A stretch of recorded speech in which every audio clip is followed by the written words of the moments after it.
Bueno, pues vamos a continuar. Como decía, las partículas que están más en la parte más interna de esa capa de biofilm, o sea, más cercana a la pared exterior del soporte, pues ante la dificultad de que el oxígeno y el sustrato le llegue, se acaban muriendo y se inician procesos anaeróbicos y se desprenden, ¿no? Esto es un inconveniente porque implica otra vez el inicio desde cero del proceso de adhesión o de adherencia de la película de biofilm al soporte, pero por otro lado tiene una gran ventaja. Primero, en su arrastre hacia abajo van a facilitar procesos anaeróbicos, con lo cual significa que originan o facilitan los procesos de nitrificación, por un lado. Y por otro lado, esas partículas, bien por los propios depredadores que se encuentran en un nivel superior de la cadena trófica son eliminados o son arrastrados por el agua, el agua que se está continuamente introduciendo, son arrastrados. Y además tienen un peso lo suficientemente grande como para que en el decantador secundario o clarificador depositen y se decanten en el fondo. Fijaos que, como en todos los procesos que estamos viendo de los procesos biológicos aeróbicos, por un lado hace falta una cantidad suficiente de microorganismos, hace falta oxígeno y hace falta el sustrato, que es el que me permite mantener vivos los microorganismos, y además es la finalidad, el conseguir esa reducción o eliminación del sustrato. Bueno, pues la presencia de microorganismos o de la biomasa, o lo que es lo mismo esos MLSS o como acrónimo que decíamos, o concentración de sólidos en suspensión, ¿no? Pues van a hacer o venir afectados en función de la carga hidráulica, del soporte, de la materia orgánica, y que el agua residual contenga los nutrientes y la temperatura adecuados o suficientes. Ese es el aspecto primordial o principal que me va a afectar a la formación de la película de biofilm. Son muy variados, pero se asemejan a los que teníamos también en un reactor biológico. Tenemos de menos a más, tenemos las bacterias. De menos a más me refiero en la escala trófica. Tenemos bacterias que pueden ser autótrofas o heterótrofas. Las autótrofas eran las nitrificantes, que eran las que decíamos que se originaban como consecuencia de los procesos de desprendimiento de la pared cuando se iniciaban procesos anaeróbicos. Tenemos bacterias aeróbicas y anaeróbicas, en su mayor parte anaeróbicas, pero ojo, no es desdeñable los procesos anaeróbicos que se originaban en la parte interna de la placa de biofilm que decíamos.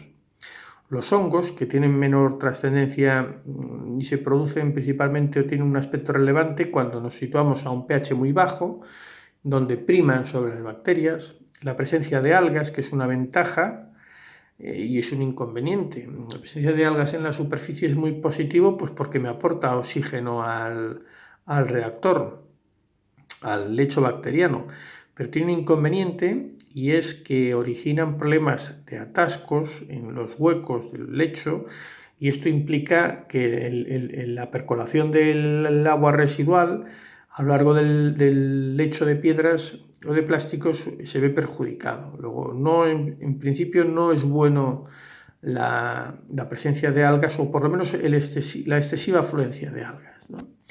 Los protozoos tienen un papel muy importante, sobre todo la acción predadora que producen cuando el sustrato no es consumido o eliminado por los microorganismos, o algunos microorganismos se quedan desprendidos y muertos. Pues la propia acción predadora de los protozoos pues termina con ellos, y los que no termina con ellos pues son eliminados en el decantador secundario.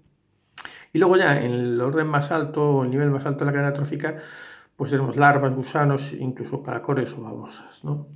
Con lo cual el microhábitat que se produce en estas zonas es bastante parecido al que nos encontramos en los fangos activos. Este es el esquema del proceso, que ya lo habéis visto en un ejercicio, en el ejercicio que hicimos el otro día. Básicamente el de un lecho de media, alta o muy alta carga es el que veis aquí, donde tenemos el depósito, que incluye el soporte, que son esos circulitos dentro que veis, y este es el agua residual que se introduce y hace que se atraviese directamente el soporte. lecho. Tiene un falso techo, un falso suelo, y el agua al final percola y es entregada al clarificador. En los lechos de media alta y muy alta carga, este agua del clarificador, que es vertida al río, parte antes de su vertido, se recircula para facilitar el trasiego de esas partículas que decíamos que eran desprendidas de la placa de biofilm, muertas, pues facilita que no queden en los huecos depositadas obstruyéndolas, sino que las termina de arrastrar, con lo cual la suma del agua residual entrante en el influente más el propia agua clarificada que se recircula, pues facilitan ese arrastre y está continuamente aportando agua al lecho. Fijaos también que la ventilación se está garantizando, bien forzada mediante un soplante, por ejemplo, o mediante pequeñas ventanas que facilitan el aporte de oxígeno. Recordemos que es un proceso aeróbico y biológico, por supuesto. Bien, estas estructuras básicamente constan de un depósito y luego estudiaremos el sistema de alimentación. El sistema del depósito, bueno, pues generalmente suele ser rectangular o cilíndrico, pero lo que pretende es de alguna manera actuar como soporte, como lugar de almacenamiento de ese soporte.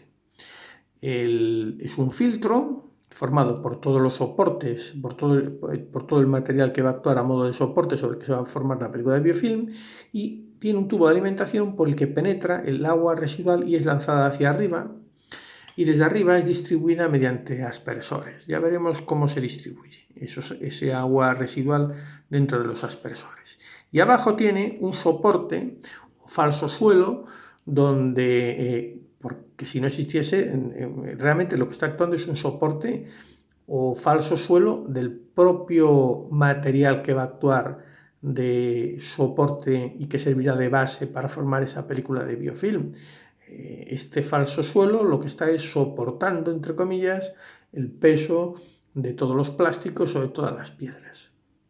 Y abajo es recogido con una pequeña solera de un 2%, es recogido todo ese agua que percola, que en teoría ya estará con un contenido de sustrato muy reducido porque habremos conseguido eliminar la DBO. Fijaos, el depósito puede ser, es lo que os he dicho, puede ser rectangular o circular. Si es circular, su diámetro es menor de 60 metros. No tiene, como se prevé, que no se inunde nunca el agua para facilitar, salvo que se produzca algún problema de obstrucción, entonces sí que haya que acudir temporalmente a su inundación. Generalmente no se inunda porque estaríamos originando un problema en cuanto a la difusión del oxígeno. Y el soporte generalmente suelen ser piedras o plásticos. Las piedras pueden ser un material poroso, uniforme, depende mucho de la naturaleza de las piedras, pueden ser calizas, puzolánicas, silíceas, y los plásticos bien pueden ser en piezas sueltas o módulos ordenados. Aquí se ve, por ejemplo, un modelo donde veis el caso de piezas sueltas, esto se parecerían a los pequeños rulos estos de peluquería, ¿no? Que a veces que antiguamente se utilizaban. Y estas son ya estructuras más modulares y todas son de plásticos con polímeros y prefabricadas. Y luego otro aspecto muy a tener en cuenta es la naturaleza de las piedras o de los plásticos. Lo que se pretende en suma es conseguir una elevada superficie específica y un elevado índice de huecos. La superficie específica viene dada por la superficie media de soporte partido del volumen de lechos y el índice de huecos es el volumen de los huecos partido del volumen del lecho. El problema es que cuando usamos piedras, casi siempre a mayor superficie específica, menor índice de huecos, cosa que, como veremos, no ocurre con los plásticos. Ahora continuamos.